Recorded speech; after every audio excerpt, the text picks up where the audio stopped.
July 6, 1995, in Lancaster County, Pennsylvania, two sisters from the Amish community disappeared: Sarah King, 17, and Rebecca King, 15.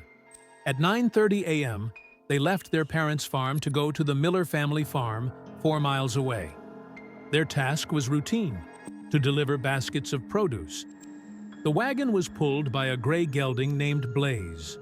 According to their mother's plan, they were to return no later than noon. That did not happen. The King family belonged to a long-established local Amish community. Their father, Eli King, 44, worked as a carpenter, made wooden furniture, and ran a small farm. Their mother, Martha King, 42, tended the garden and ran the household. The family had 7 children. Sarah and Rebecca were the middle daughters. They had completed 8th grade at an Amish school and now worked full-time at home, helping in the fields, sewing clothes, and running the kitchen. Description of the missing persons: Sarah King, 165 centimeters tall, light hair, thin metal-rimmed glasses. Rebecca King, height 160 centimeters, dark blonde hair, blue eyes. Both were dressed in dark blue dresses with long sleeves, white aprons over them, and traditional bonnets on their heads. Transport: a typical Amish buggy, black, with closed side panels, 2 seats in front, narrow metal rims on the wheels. There were 2 wooden baskets in the back. The first contained homemade bread and jars of jam, and the second contained vegetables. All the neighbors knew the horse, a gray gelding named Blaze, about 12 years old, calm and accustomed to the road. The route was well known: a dirt road through cornfields, a small wooden bridge over a stream, then past an old mill that had long since ceased to operate. The family had traveled this road dozens of times. According to neighbor Jacob Stoll, at around 10:40 a.m., he saw the wagon moving eastward. The girls sat side by side, and the horse trotted along. This was the last confirmed sighting. By 1:12 p.m., Martha King became concerned that the children had not returned.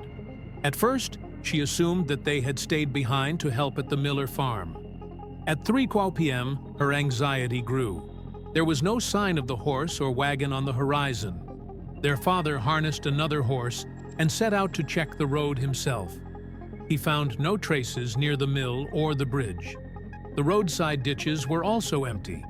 At 5:00 p.m., the parents visited the Miller farm. There, they confirmed that the sisters had not been there that day and had not brought any food. The baskets of bread and vegetables were also missing. By evening, the community had gathered several carts and began a search. A total of about 20 people set out. The men combed the roadsides, checked abandoned barns, and went down to the streams. The women visited acquaintances. Perhaps the girls had stopped by other relatives' houses. No one had seen them. The first assumptions were wrong. Some said that the horse could have been frightened near the bridge and strayed from the road. Others suggested that the cart had broken down. But no debris or hoof prints were found. At 7:30 p.m., a neighbor who had access to a phone in a store called the sheriff's office. The message was brief: 2 Amish sisters are missing. They left in a wagon and did not return. Their baskets of groceries are also missing. The officer on duty noted in the report their names, ages, heights, hair colors, clothing, and a description of the wagon and horse. The circumstances column stated, left at approximately 9:30 a.m. Destination: Miller's farm. Distance 4 miles, did not arrive. The initial assessment was probable escape or delay en route. But the absence of even the animal immediately caused concern. Around 9:00 p.m., the deputy sheriff arrived at the Kings. He asked the father, "When did you last see them?" "At 9:30 in the morning." "Where were they going?" "To the Miller farm, 4 miles away." An official missing persons report was filed. The time of the incident was listed as between 10:01 a.m. and 12:01 p.m. Descriptions were provided: clothing, height, hair color, and a description of the wagon and horse. The night passed without news. Amish horses rarely stray far on their own, but Blaze did not return either. The road and fields remained untracked. By morning, the village already knew. The disappearance of 2 girls was an exceptional case. This was the beginning of a case that would later be classified as a cold case. On July 7, 1995, the official search for Sarah and Rebecca King took on a new scale. By morning, a temporary headquarters had been set up near the Amish Community School in Lancaster. The classroom windows were covered with maps, and the tables were piled high with notebooks for recording reports. A list of participants and areas to be searched was written on the board in chalk. The search was led by the deputy county sheriff, who was joined by community elders. The search began at 7 a.m. Each group was given a map with a marked square measuring approximately 500 to 500 meters. Some traveled by cart, others on foot. Several men set out on horseback to search more remote areas.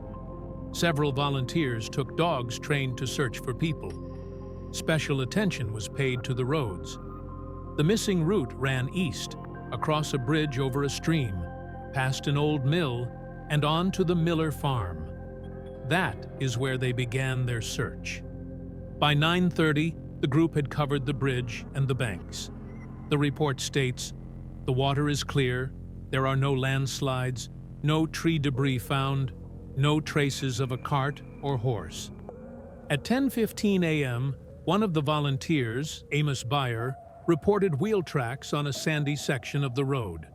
The distance between the tracks matched the width of an Amish wagon axle. The tracks led south, deviating from the main route. This sparked a wave of hope. The group was directed to check the direction for almost another mile. After consulting with a local farmer, it turned out that his own wagon had left the tracks the night before. The tracks were not relevant to the case. A note was made in the search log. False trail. Ruled out. Around noon, a black wagon very similar to the one described in the reports was spotted at a remote farm 6 miles to the north. The cart had baskets in the back that looked like the ones the sisters had. The owner turned out to be Isaac Troyer, another member of the community. He confirmed that his kids had used the cart on the evening of July 6th, after the Kings had already gone missing. The baskets belonged to them. This was the second false lead. The police systematically checked the water bodies. On July 8th, a team of 2 divers worked on the Conestoga River. They surveyed the area under the bridge where a horse could theoretically have gone. The report states, 300 meters downstream surveyed. No cart or horse found. No additional findings. The weather complicated the search. It was a hot July day. The temperature exceeded 30 degrees, and the air was humid. The volunteers quickly became exhausted. The headquarters recorded, "It is necessary to provide the groups with water. Some participants are suffering from heat exhaustion." Summary reports were compiled every evening. July 7th, 12 square miles surveyed.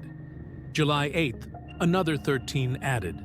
A total of more than 25 square miles in 2 days. On the map at headquarters, areas that had already been searched were marked with red crosses. On July 9th, the police worked through several versions. First, running away from home. The report states, probability is low. The girls only had food with them. They did not take any money or clothes. Second, accident. Probability is medium. The search of water bodies continues. Third, kidnapping. No evidence, no witnesses found. Volunteers also checked abandoned buildings. In an old mill, they found only pieces of wood and the remains of equipment. In a nearby barn, there were traces of geese and scattered hay. No traces of a cart or the girls. Every hour, brief notes were made at headquarters. 11:20 a.m. Bridge number 3 checked, no results. 1:40 p.m. Dogs worked in square 5B, no traces. 4:10 p.m. Gershberger's yard checked, negative. By the end of July 9th, the official report looked like this. Participation: over 60 people. 7 bridges and 4 river sections checked. 2 false finds, a stranger's cart and wheel tracks. Result: no confirmed evidence of the whereabouts of the missing persons. On July 10th, the search expanded. Additional volunteers from other Amish and Mennonite communities joined the effort. A helicopter with a thermal imager was brought in to scan fields and wooded areas. The aircraft combed the area east of Lancaster, but no thermal anomalies were detected. In the evening of the same day, the version of an accident involving a cart was discussed again. The elders insisted on a thorough inspection of all ravines and forest strips along the road.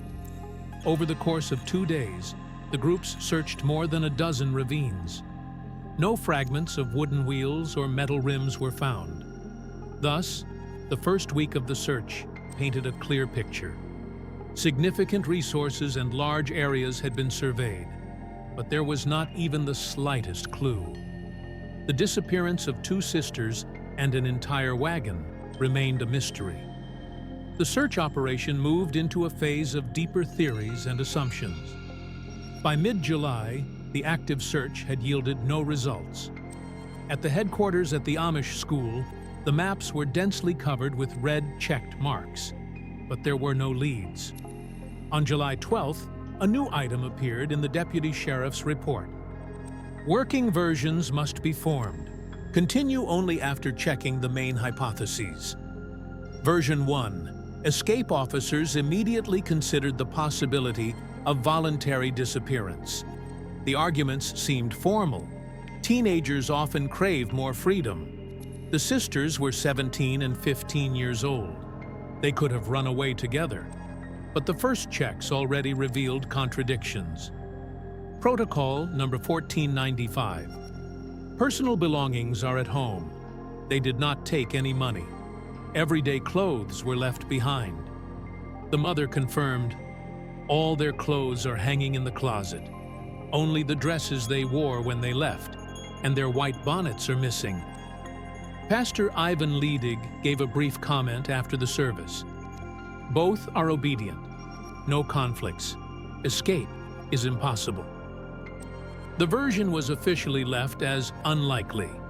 The search log contained the following entry: escape unconfirmed, ruled out as the main direction. Version 2. Kidnapping rumors spread in the community about an unknown white pickup truck that had been seen several times on the nearby highway. A middle-aged man was said to have stopped on the side of the road. 3 neighbors gave similar testimonies. At headquarters, an officer questioned Samuel Troyer. Did you see a car near the bridge? No, only their cart. There were no cars that morning. Later, they checked the records from a gas station 6 miles from the village. The cameras recorded several pickup trucks, but none matched the time. The July 15th report states, witness observations are not confirmed. Insufficient data. However, the kidnapping theory was not completely ruled out. It remained on the list as moderately probable. Version 3. Accident. The police considered an accident involving a cart to be the most likely scenario. The horse could have been frightened near the bridge, and the cart could have fallen into a ravine or a pond. Divers were called in on July 14th to check. They searched the Conestoga River 300 meters below the bridge. The result was negative. The ravine near Sturm's farm was examined separately. The slopes were covered with thick shrubs, but there were no fragments of wood or metal. The report states, the version has not been confirmed. Suspicions about a neighbor. There was talk among the Amish about Harold Ziegler, a farmer who lived a mile from the sisters' route. In August 1994, he had a conflict with Eli King over damaged corn. The case did not go to court, but the relationship was ruined. On July 15th, officers officially questioned Ziegler. Transcript: What were you doing on July 6th from 9 a.m. to 12 p.m.? Working in the field. You can ask my neighbor. The neighbor, Joseph Byler, confirmed that he saw Ziegler working with hay at the specified time. An inspection of the yard revealed ordinary equipment and hay, with no suspicious traces. The conclusion of the report states, alibi verified, suspicions removed. Despite this, Ziegler's name was still mentioned in evening conversations for several weeks. But officially, the police no longer considered him a suspect. Other unverified reports. On July 13th, the headquarters received information from a woman in a neighboring county. She claimed to have seen two girls in similar clothing at a bus stop. The investigation determined that they were other Amish teenagers from the greater community. The logbook entry reads, "False lead." Another call came from a truck driver. He reported seeing a wagon on the highway 15 miles from Lancaster.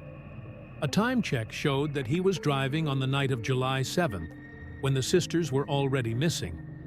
The log entry reads, "False sighting." Conclusion of the stage. At the end of July, headquarters recorded the following summary: escape, no confirmation; kidnapping, no evidence; rumors about a white pickup truck, unverified; accident, search of reservoirs and ravines unsuccessful; suspicions about Ziegler, alibi confirmed; other reports, false. The summary document contains a dry note. As of July 31st, 1995, no new evidence. Case left open. Investigation continues. The operation was entering a new phase. Without clear clues or confirmation, it risked gradually fading away, leaving the community without answers. In the second week after the King sisters' disappearance, the scale of the operation increased several times over. On August 1st, 1995, the headquarters at the Amish school was given a new status: Temporary County Coordination Center. The sheriff's report stated, "Bring in additional forces, connect aviation, canine teams, night shifts, check neighboring counties." Scale. Not only the Amish and Mennonites were involved in the search, but also volunteers from neighboring towns. College students, local firefighters, and hunters arrived. In total, more than 200 people were registered at headquarters. 3 shifts were created for coordination: morning, day, and night. Each group was given a map, compass, and portable radio. All findings, even random items, had to be recorded in a log. A large 150,000 map appeared on the wall of the headquarters.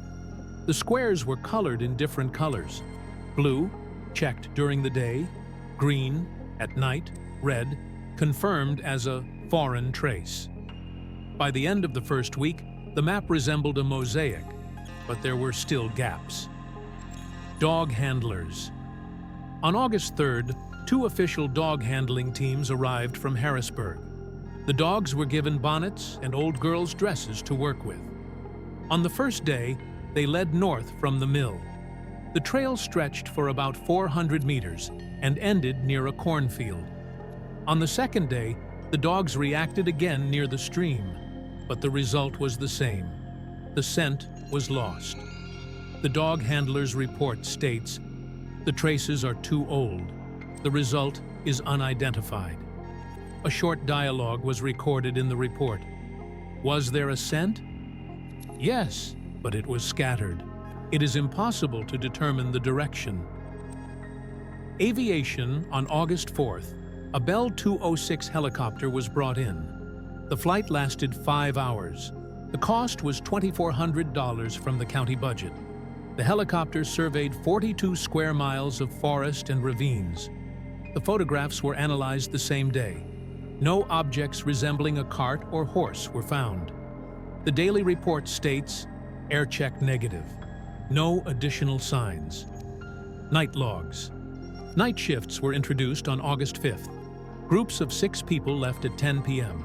and returned at 4 a.m. Lighting was provided by handheld flashlights, and some had gas lamps. Excerpts from the log. 11:30 p.m. Group B2, Streambank, piece of fabric found, preliminary assessment, rag, not women's clothing. 1:10 a.m. Group C1, sound of hooves, inspection revealed, wild mare, accidental appearance. Or 2:50, Group A3, thick fog, search suspended. The night raids were unsuccessful, but they allowed the team to cover areas that were more difficult to reach during the day. False find on August 7th, Group D4 found an old children's shoe near a small stream. The find was recorded in detail. Size 32, leather, sole separated, material heavily worn. At first, headquarters thought it might be evidence.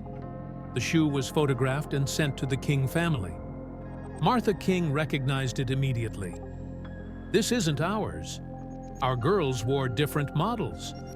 Experts confirmed that the shoe had been lying in the ground for several years. The August 8th report noted, "Does not belong to the missing persons. Ruled out." Exhaustion. By mid-August, the volunteers were working at their limits. The daytime temperature exceeded 30 degrees Celsius, and the forest was stifling. The headquarters recorded 7 cases of heat exhaustion, and an ambulance was called for 1 volunteer. Fuel supplies for the generators and helicopter were reduced to a minimum. The daily report from August 12th summarized participation: 214 people, including 43 official employees. 1,200 liters of fuel used. Over 70 square miles searched. Main find: a child's shoe, unrelated to the case. The other 54 items were random trash. Summary of the stage. After 2 weeks of extensive searches, the case had not moved forward. The report officially stated, "No traces of a wagon, horse, or the King sisters have been found. The operation continues. The prospects are uncertain." Despite hundreds of hours of work, the use of dogs, aircraft, and night patrols, the results remained 0. The case was increasingly referred to as hopeless, although it remained formally open. After August 1995, the search operation gradually wound down. The last official outing with dog handlers took place in September. The Lancaster County Sheriff's Department noted in its final report, "All available resources have been exhausted. No evidence has been obtained. The case remains open, but active searches have been discontinued." Thus, it was effectively moved to the frozen category. Official reports: every year in January, the police department prepared brief updates. They all looked the same. 1996, no new information received. 1997, case archived, investigation suspended. 1998, no results. These entries took up a few lines in the department's work reports. To the community, they sounded like a verdict. The family. The King family did not give up. Eli's father and older brothers searched the surrounding area on their own, combing ravines, forests, and remote farms. They printed flyers with Sarah and Rebecca's names in English and German and posted them in Lancaster and neighboring counties. In 1997, Martha, their mother, hired a private investigator. He spent several months checking bus stations and shelters in Pennsylvania. The result? Negative. In his final letter, he wrote, "The likelihood of voluntary escape is minimal. There are no traces." False evidence. Twice, it seemed like there was a breakthrough. Pennsylvania, 1998. A woman reported seeing 2 girls who looked like Amish girls at the bus station in Harrisburg. She described dark dresses and white bonnets. The police checked the cameras and ticket journals. They determined that these were other girls from the Mennonite community who were traveling with their parents. The report noted, "False sighting. Rejected. Rumors about a cult. 2001. The sheriff's office received information that Amish teenagers were being kidnapped by a secret cult. One former member of the community claimed to have heard about 2 girls being held in a basement. He did not provide an address. An investigation revealed that the source was unreliable and there was no evidence to support the claim. The document states, "Rumor, no factual basis." Both cases offered brief hope, but quickly came to a dead end. The community silence reigned among the Amish.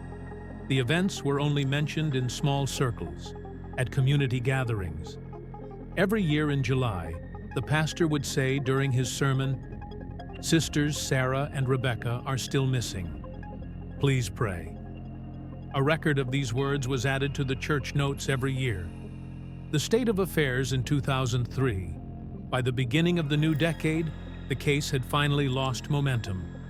In the department's database, it was listed as open, inactive. The police had no official evidence to support either kidnapping or accident.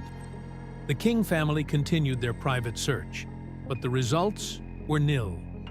All reports from witnesses turned out to be coincidental or false rumors.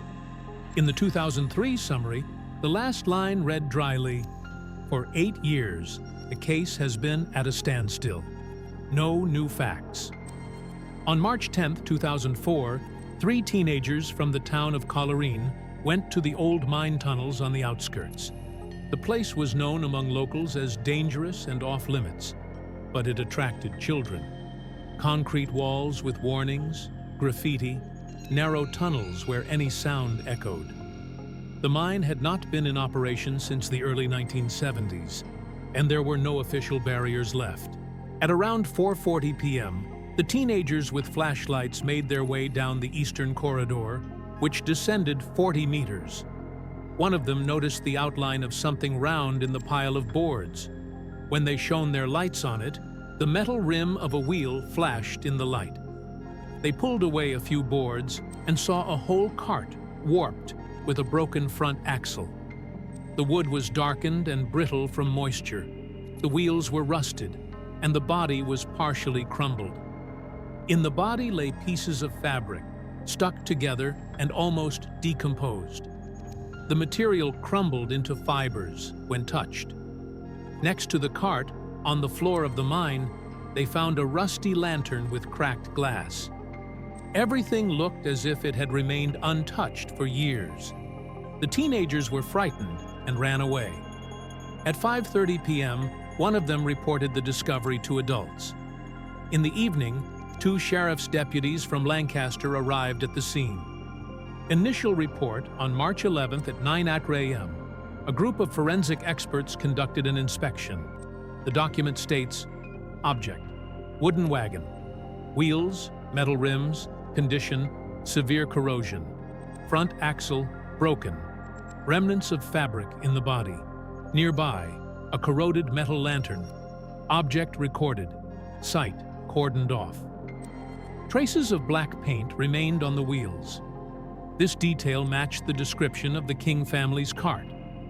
Inside the body, they found fragments of glass, which probably belonged to a small box under the seat. The laboratory confirmed that the wood came from the same suppliers who provided material to the craftsmen who made carts for the Amish community in the 1980s. The atmosphere of the place. The mine gave the impression of a gloomy storage facility. Moisture dripped down the walls, and the floor was covered with puddles. The smell of rust mixed with the smell of mold. A layer of dust and dirt several centimeters thick lay on the wagon. The lantern lying nearby was covered with a thick crust of corrosion.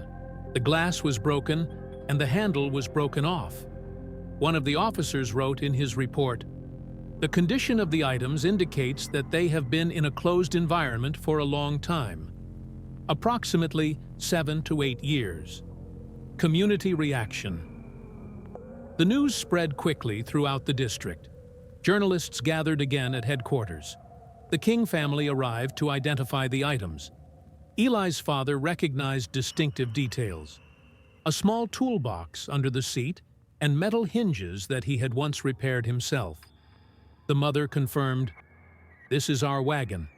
I recognize it by the scratch on the side." The Amish community took this news as proof. The girls did not run away on their own. Someone deliberately left their transport in the mine. Working theories. The police considered several options. Accident. The wagon could have broken down and been dragged into the mine to hide it. But the absence of the horse contradicted this version. Theft. Someone could have stolen the wagon and then left it in an abandoned place. But then, why were neither the horse nor the contents of the wagon found? Deliberate concealment. Most likely, someone deliberately hid the cart in the mine to complicate the search. Additional checks. The entire 200-meter gallery was searched. Apart from wood, debris, and rubbish, nothing was found. No human remains, personal belongings, or traces of blood. The report, dated March 15th, states, "The cart has been identified as belonging to the King family. The lantern has no identifying features. The fabric is too degraded for analysis. No traces of people or horses have been found." False assumptions. At first, some journalists wrote that children's clothing had been found near the mine. This caused panic in the community. An official examination refuted this. The fabric belonged to an apron, but it was impossible to determine its age or owner. The report noted, "The information in the press is incorrect. The King sisters' clothing has not been confirmed." Another version appeared after rumors about an old homeless man who allegedly lived in the mine. The police checked it out. The evidence was not confirmed. The documents state, "The person is missing." The version is excluded. Significance of the discovery. For the first time in 9 years, physical evidence appeared in the case. It confirmed that the wagon had not disappeared without a trace, but at the same time, it did not provide any answers about the fate of Sarah and Rebecca. The final report of this stage states, "The case has been reopened. Further actions, analysis of the roads leading to the mine, questioning of locals about suspicious persons in 1995. For the family, this was the moment when the frozen investigation got a new lease on life. For the community, it was a painful reminder that the traces still exist, but they do not provide answers to the main questions. After the discovery of the wagon in the abandoned mine, the investigation, which had been frozen for 9 years, gained new momentum. In March 2004, the case was officially reopened. The sheriff's office created a separate team of 3 investigators and 2 forensic experts responsible for examining all possible evidence. Identification of the wagon. The first step was to examine the wagon itself. It was pulled out of the mine in pieces. The wood was so badly damaged that it could not be transported intact. The wheels were dismantled and carefully transported to the laboratory. One of the spokes bore the stamp AH 1983. This was the mark of Abraham Hochstetler, a craftsman who made buggies for many Amish families in Lancaster in the 1980s. The workshop's archives contained invoices from those years. The logbook, dated June 12, 1983, stated, "Buggy, black, metal rims, customer Eli King." The match was direct and unquestionable. The expert's conclusion. The cart found in the mine is identified as the King family's vehicle. The probability of error is 0%. This document was the first official confirmation that the vehicle in which Sarah and Rebecca left had indeed been found. Pieces of fabric. Several pieces of fabric were found in the trunk and on the floor of the mine. They were extremely degraded. The structure of the fibers was destroyed, and there were mold stains on the surface. Experts determined that the material corresponded to the composition of the fabric traditionally used by the Amish for dresses and aprons. The fabric was dark blue in color, the same shade the sisters were wearing on the day of their disappearance. The laboratory attempted to extract DNA from the remains, but the samples were found to be unsuitable. The report states, there are insufficient biological traces for analysis. Identification of the owner is impossible. Lantern, a metal lantern found next to the cart, was analyzed separately. It was rusty, without glass, and the handle was broken off. There were no markings or numbers. The King family did not recognize it as theirs. The documents state, foreign object, does not belong to the King family. New circle of suspects. The investigators returned to the old versions. Harold Ziegler. Due to a long-standing conflict, he was summoned for questioning again. He repeated his alibi. On July 6, 1995, he was working in the field, which was confirmed by a neighbor. A recheck using archival documents, records of hay deliveries, also confirmed his words. There was no evidence. The unknown driver of the white pickup truck. Archival data on vehicle registrations in 1995 was checked. More than 130 owners of white pickup trucks in the county were identified. None had any confirmed connections to the King family or the girls' route. Outside criminal groups. In the 1990s, cattle thieves were active in a neighboring county. The theory that they could have stolen the wagon seemed logical, but archival records showed that there were no reported cases of horse or wagon theft during that period. Additional inspections of the mine. In April 2004, the mine was re-examined, this time using ground-penetrating radar. The devices were supposed to detect possible cavities or hiding places. No anomalies were recorded. Only the remains of old mining infrastructure were found on the walls and in the soil. Dog handlers searched the area again. The result in the report. No traces of human origin were found. The dogs' reactions were negative. A flood of reports. The publication in the local press sparked a wave of calls. Between March and May 2004, 23 calls were received. One man reported seeing the girls in Harrisburg in 1998. Verification. False sighting. A woman reported 2 teenagers in the basement of a cult. Address not confirmed. Record. Rumor. Rejected. Another call concerned a cart allegedly seen in an abandoned barn. Verification showed that it was another cart owned by a local family. All reports were entered into the log under the code false lead. Final summary of the stage. By the end of 2005, the results were as follows. The cart was officially confirmed as the King's vehicle. The fabric fragments did not yield DNA samples.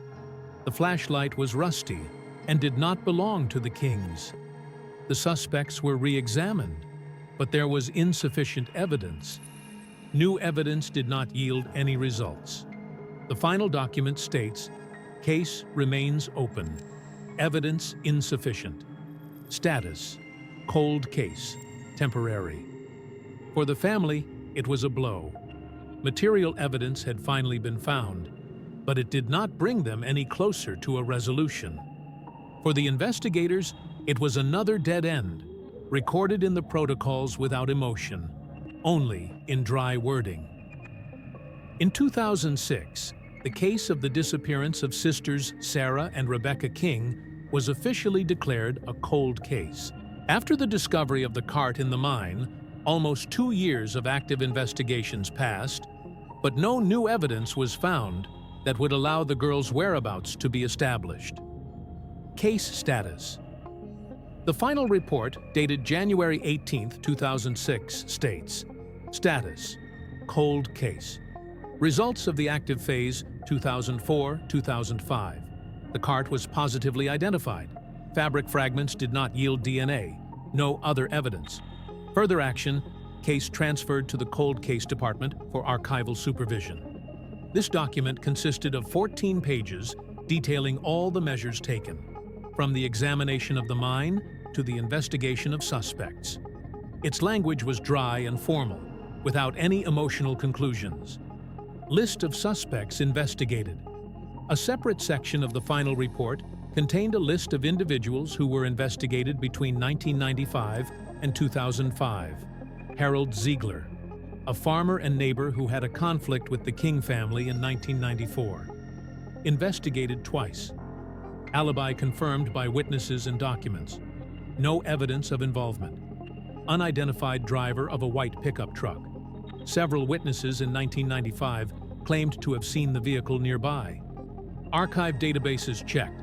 138 registered owners. No connection to the case. Version not confirmed. Relatives and acquaintances of the King family. More than 20 people interviewed. No conflicts or reasons for escape or crime found. Local criminal groups involved in livestock theft?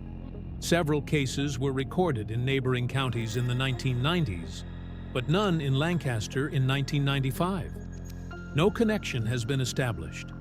Other witnesses and informants. More than 30 people reported seeing the girls in different cities. All cases were investigated and dismissed as false. As a result, no one was named as an official suspect. In the final table, all are listed as cleared, insufficient evidence. Reason for disappearance. Examination of the wagon and fabric fragments did not establish the exact cause of the disappearance or possible death. The official report issued by the police department states, "Cause of death, disappearance, unknown." There is no factual evidence to support escape, abduction, or accident. The whereabouts of the King sisters as of 2006, unknown. This wording cemented the legal uncertainty. Without bodies, death certificates could not be issued. For the authorities, they remained missing persons. Family. In March 2006, the King family was officially invited to the police station to review the findings. They were given copies of the documents and a report on the found visa. The visit report states, the family received confirmation. They recognized the visa as their property. No information about the sisters' whereabouts was provided. Ely King's father signed a document identifying the vehicle. It was the only official document the family had in their hands after 11 years of waiting. In a brief conversation with an officer, Martha said, "We don't know what happened. We only see that their wagon will never return." After this incident, the Amish community made a note at their annual meeting in July. Sisters Sarah and Rebecca King are missing. The case is officially a cold case. Official conclusion. The final document of the case stated, "Case opened July 6, 1995. Case transferred to cold case, January 18, 2006. All known versions have been checked. Escape, kidnapping, accident. The wagon found has been confirmed as belonging to the King family. Fabric fragments have been identified as women's clothing, but without DNA. No human remains or personal belongings of the sisters were found. No suspects were confirmed. Reason for disappearance, unknown." The document was signed by the Sheriff's Department Chief, the Chief Criminal Investigator, and the District Attorney. Significance. For investigators, this case remained an example of a complete lack of evidence. In the department's training materials, it was even referred to as a case with no closure. For the family, it was a moment of final realization. They would not receive any official answers. In July 2007, 12 years had passed since the disappearance.